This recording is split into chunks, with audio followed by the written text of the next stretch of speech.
जय हिंद प्यारे साथियों, कैसे हैं आप सभी। आई होप आप लोग बहुत ही बढ़िया होंगे। तो दोस्तों आज हम देखने वाले हैं हिस्ट्री सब्जेक्ट का फ्रांस की राजक्रांति। क्योंकि फ्रांस की राजक्रांति से आपको जब देखा जाए तो आपको बिहार पुलिस में काफ़ी जो है ज़्यादा बार क्वेश्चन देखने को मिलते हैं। ओके, क्योंकि बिहार पुलिस का जब एग्ज़ाम देने जाते हैं तो फ्रांस की क्रांति से राजक्रांति से भी क्वेश्चंस पूछे जाते हैं। तो आज हम जो है इसके वन लाइनर, जितने भी वन लाइनर हो सकते हैं उन सभी के सभी वन लाइनर को यहाँ पे ख़त्म करने वाले हैं। ठीक है, चलिए फर्स्ट नंबर वन लाइनर चलते हैं। फ्रांस की राजक्रांति कब हुई थी? तो 1789 ईस्वी में हुई थी। ठीक है, फ्रांस की राजक्रांति कब हुई? 1789 ईस्वी में हुई थी, जो कि लुई 16वां के शासनकाल में हुई थी। तो क्वेश्चन पूछेगा फ्रांस की राजक्रांति कब हुई थी? तो 1789 में। किसके शासनकाल में? तो लुई 16वां के शासनकाल में हुई।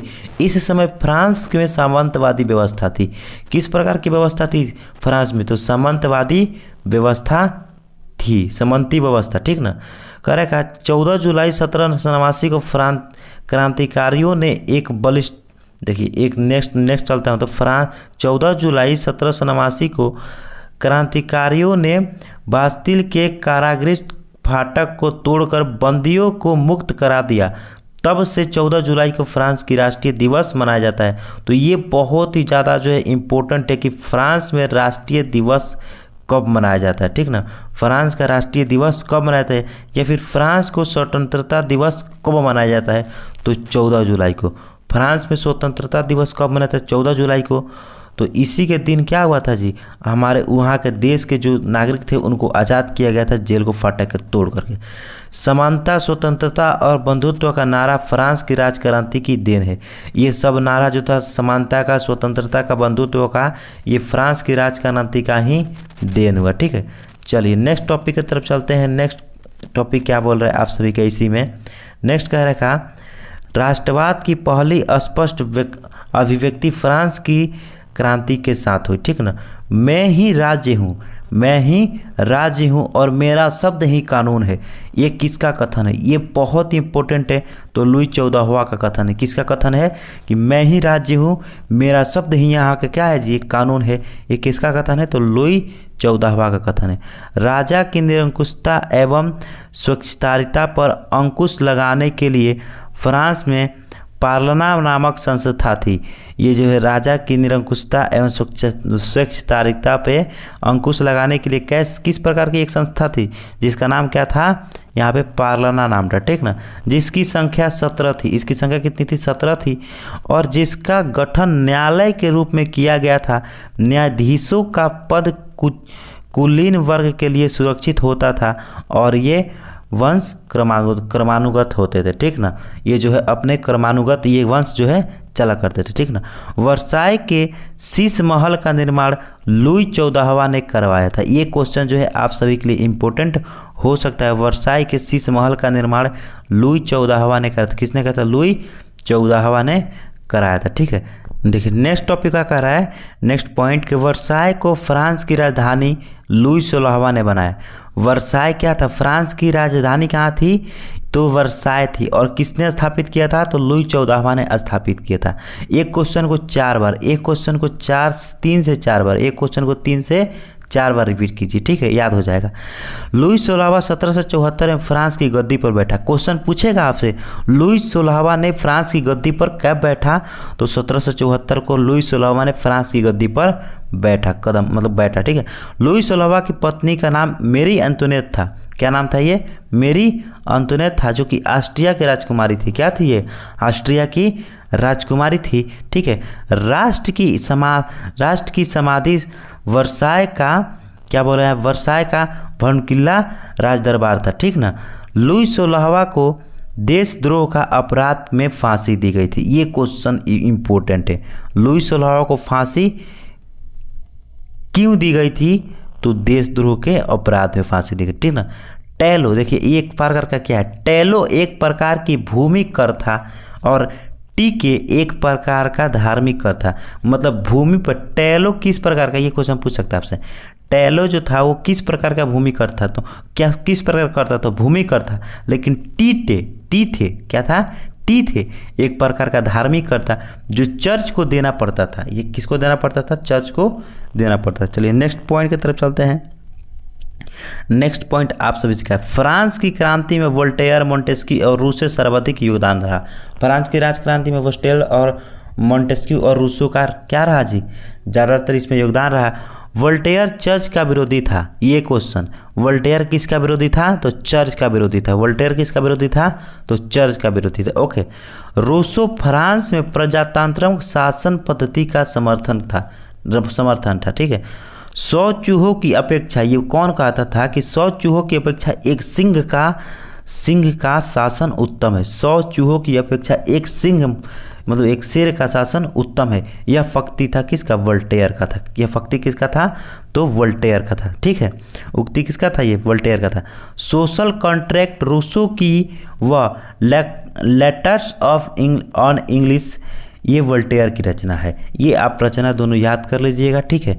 एक क्वेश्चन को 2-3 बार देखते रहिए, आप लोगों से बच के नहीं निकलेगा। आंखों के सामने से ऐसा टच कीजिए कि आंख के सामने से गुजरे तो आपको पता चले कि हमने कभी इसको टच किया है। महसूस करोगे, बन जाएगा। कानून की आत्मा की रचना मोंटेस्क्यू ने की थी। कानून की रचना किसकी रचना है? तो मोंटेस्क्यू के, जिसमें सरकार के 3 अंगों कार्यपालिका, विधायिका और न्यायपालिका को अलग अलग रखने का विषय बताकर शक्ति के पृथक्करण का सिद्धांत पोषण किया है। तो पूछेगा क्वेश्चन, शक्ति के पृथक्करण का सिद्धांत किसने? तो मोंटेस्क्यू ने दिया था। ठीक है। फ्रांस की क्रांति का सबसे महत्वपूर्ण नारा समानता था, जिसे मध्यम वर्ग के आगाज किया था। स्वतंत्र एक बंधुत्व भी क्रांति का नारा है। ठीक है। चलिए ये क्वेश्चन आप यहाँ से वन लाइनर आप देख सकते हैं। बाकी चलते हैं नेक्स्ट पॉइंट। क्या कह रहा 8वीं शताब्दी में फ्रांसीसी समाज 3 स्टेट अर्थात श्रेणी में बटा हुआ था। ये जो था ना 18वीं शताब्दी में फ्रांसीसी जो समाज था ये 3 स्टेट में बटा हुआ था। तीनों स्टेट को जानेंगे तुम बारीकी से। प्रथम स्टेट में पादरी लोग आते थे। प्रथम स्टेट में क्या था जी? ये जो है कर्जी लोग आते थे, जो कि पादरी लोग आते थे प्रथम स्टेट में। द्वितीय स्टेट में जो है ना वो अविभाजक वर्ग के लोग आते हैं, नोबिलिटी वर्ग के लोग आते थे। ठीक ना।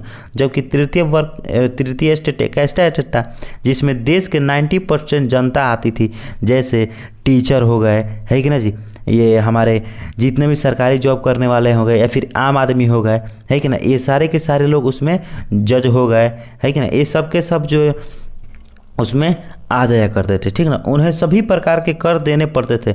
जितने भी आप देख सकते हैं आपके घर बगल में जितने भी सारे लोग होंगे उन सभी को कर चुकाना पड़ता है।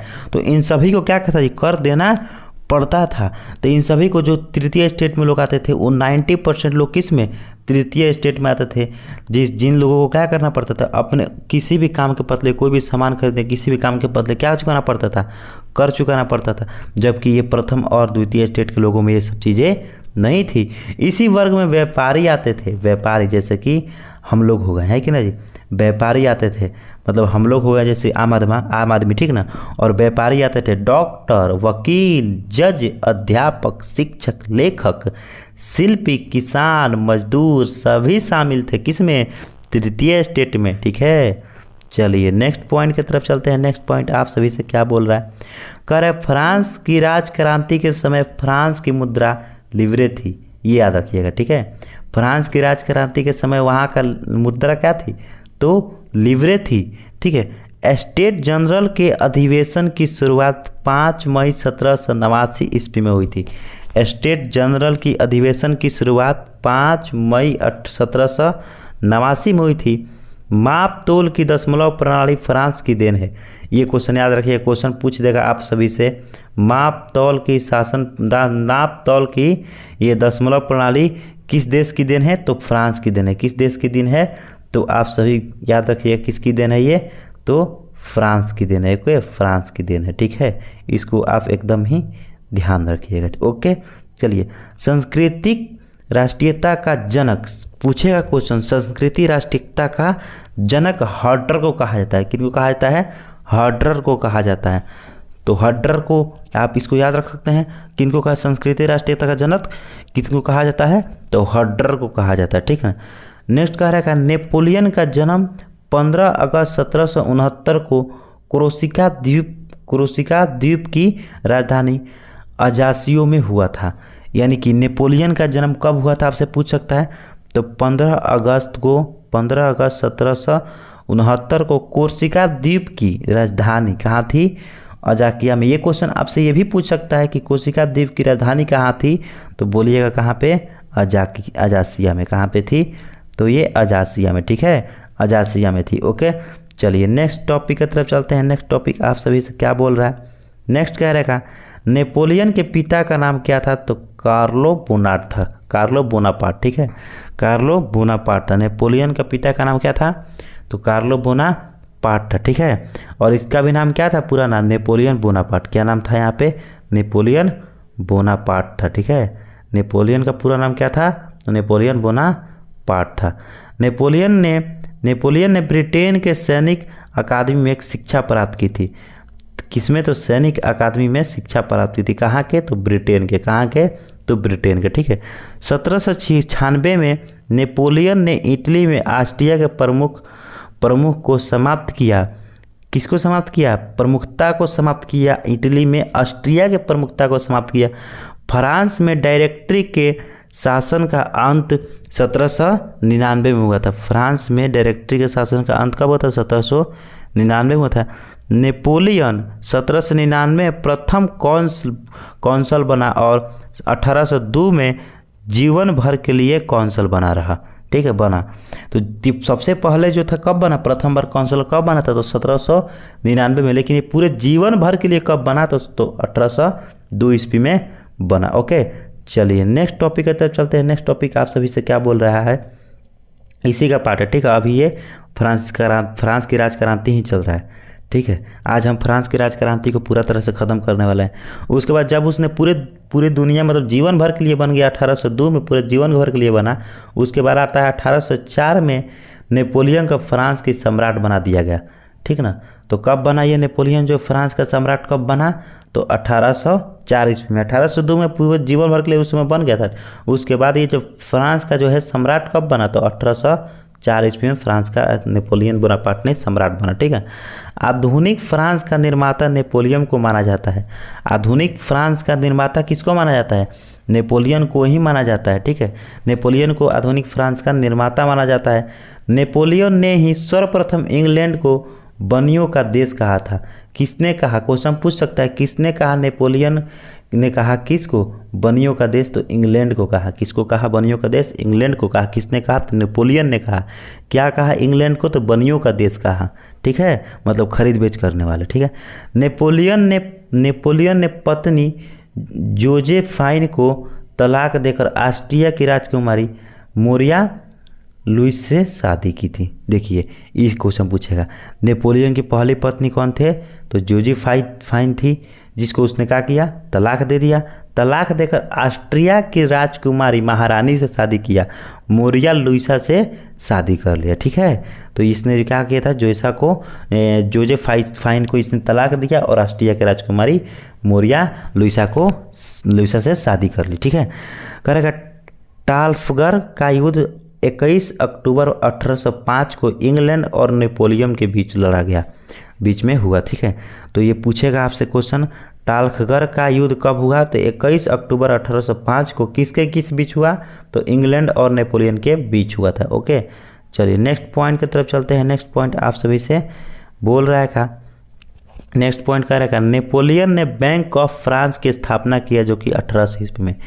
तो पूछेगा क्वेश्चन, बैंक ऑफ फ्रांस की स्थापना किसने किया, तो नेपोलियन ने किया। कब किया, तो 1800 ईस्वी में किया, ठीक है। नेपोलियन ने कानून का संग्रह तैयार करवाया जिसे नेपोलियन का कोड कहा गया। नेपोलियन ने कानून का एक संग्रह बनवाया, नेपोलियन ने कानून का एक संग्रह तैयार किया जिसे नेपोलियन का कोड कहा गया। क्या कहा गया, नेपोलियन का कोड कहा गया। ओके, नेक्स्ट कहता है, नेपोलियन को नील नदी के युद्ध में जहाजी बेड़े के नायक नेल्स के हाथों बुरी तरह पराजित होना पड़ा। ये क्या हुआ, नेपोलियन को नील नदी के युद्ध में ही ये क्या हुआ, पराजित हुआ, यानी कि हार गया पूरी तरह से। तो ये क्वेश्चन पूछेगा कब ये हारा, किस युद्ध में हारा, तो आपको ये नील नदी के युद्ध में हारा अंग्रेजों के द्वारा, अंग्रेजों के जहाज के बेड़े के नायक नायक बोले तो उसमें का हीरो कौन था? नेल्सन के हाथों बुरी तरह से हारा था। किसके हाथों हारा था? तो नेल्सन के हाथों बुरी तरह से हारा था, जो कि अंग्रेजी जहाज के बेड़े के नायक थे, यानी कि हीरो थे। उनके उससे क्या हुआ? पराजित हुआ था। ठीक है, कह रहे यूरोप के राष्ट्र ने मिलकर 1813 में नेपोलियन को लिप्जिग का नामक स्थान पर हरा दिया। कौन? यूरोप के राष्ट्रों ने मिलकर, यूरोप के देशों ने मिलकर 1813 ईस्वी को नेपोलियन को लिप्जिग नामक स्थान पर हरा दिया और उसे बंदी बनाकर एल्बा के, चलिए थोड़ा सा मैं इसको ऊपर करता हूँ, एल्बा के टापू पर भेज दिया। एल्बा के टापू पर भेज दिया गया, परंतु वह एल्बा से भागकर निकला और पुनः फ्रांस की सम्राट बन गया। देख रहे हैं फिर ना, ये कितना मतलब खतरनाक था। यहाँ से भी भाग जाता है। यहाँ पे पहले इन लोगों ने पराजित किया, फिर ये लड़ाई लड़ा। ठीक है, इन लोगों ने पराजित किया, क्या हुआ? फिर ये लड़ाई लड़ा और फिर 13 में पहुँचा। फिर नेपोलियन लिप्जिग पर स्थान पर हरा दिया गया, उसे हरा दिया गया। फिर से बंदी बनाकर एल्बा टापू के में भेज दिया गया था। फिर भी वहाँ से क्या हुआ जी? भाग निकल कर पुनः फ्रांस का क्या बना? ये सम्राट बना। देख रहे हैं कितना ये संघर्ष किया और आगे बढ़ा और अपना जो है सम्राट बना रहा। सम्राट को मतलब कि वहाँ का राजा बना रहा, छोड़ा नहीं। अंततः मित्र राष्ट्रों की सेना ने नेपोलियन को 18 जून 1815 को टालरुल के युद्ध में पराजित कर बंदी बना लिया और उसे सेंट हिलेना द्वीप पर भेज दिया। वहाँ 1821 में उसकी मृत्यु हो गई। तो उसकी मृत्यु कब हो गई? 1821 में। कितना बार इसको हराया गया, कितना बार इसको बंदी बनाया गया, फिर भी ये भाग जाता था, है कि ना। और अंततः ये लास्ट में जाकर क्या हुआ जी? यहाँ पर ये बंदी बना लिएगा और वहाँ पे इसको भेज दिएगा, जहाँ 1821 में इसकी मृत्यु हो गई थी। नेपोलियन लिटल कार्वल का नामक से जाना जाता है। लिटल नेपोलियन क्या था जी? नेपोलियन जो था वो लिटल कार्पोरल के नाम से भी जाना जाता है। तो नेपोलियन लिटल कार्पोरल के भी नाम से जाना जाता है। इस बात को भी आप ध्यान में रखिएगा। नेपोलियन के पतन का कारण था उसका रूस पर आक्रमण। तो क्वेश्चन पूछेगा, ये पूछा हुआ क्वेश्चन है, नेपोलियन के पतन का कारण क्या था? तो रूस पर आक्रमण। नेपोलियन के पतन का कारण क्या था? तो रूस पर आक्रमण। इंग्लैंड के वाणिज्य एवं व्यापार का बहिष्कार करने के लिए नेपोलियन ने महाद्वीपीय व्यवस्था सूत्रपात किया था। कौन सा व्यवस्था? महाद्वीपीय व्यवस्था सूत्रपात किया था। ठीक ना। वियना कांग्रेस के समझौता के तहत यूरोप के राष्ट्रों ने 1815 में फ्रांस की प्रभुत्व को समाप्त कर दिया। फ्रांस के प्रभुत्व को भी यहाँ पे क्या हुआ जी? मित्र राष्ट्र यूरोप के राष्ट्रों ने 1815 ईस्वी में फ्रांस के प्रभुत्व को भी पूरी तरह से समाप्त कर दिया। और यहाँ पे जो है फ्रांस का युद्ध, जो फ्रांस की राजक्रांति जो है यहाँ पे समाप्त हुई। फ्रांस की राजक्रांति क्या हो यहाँ पे समाप्त होती है। तो आशा करते हैं आपको अच्छे तरह से समझ में आया होगा।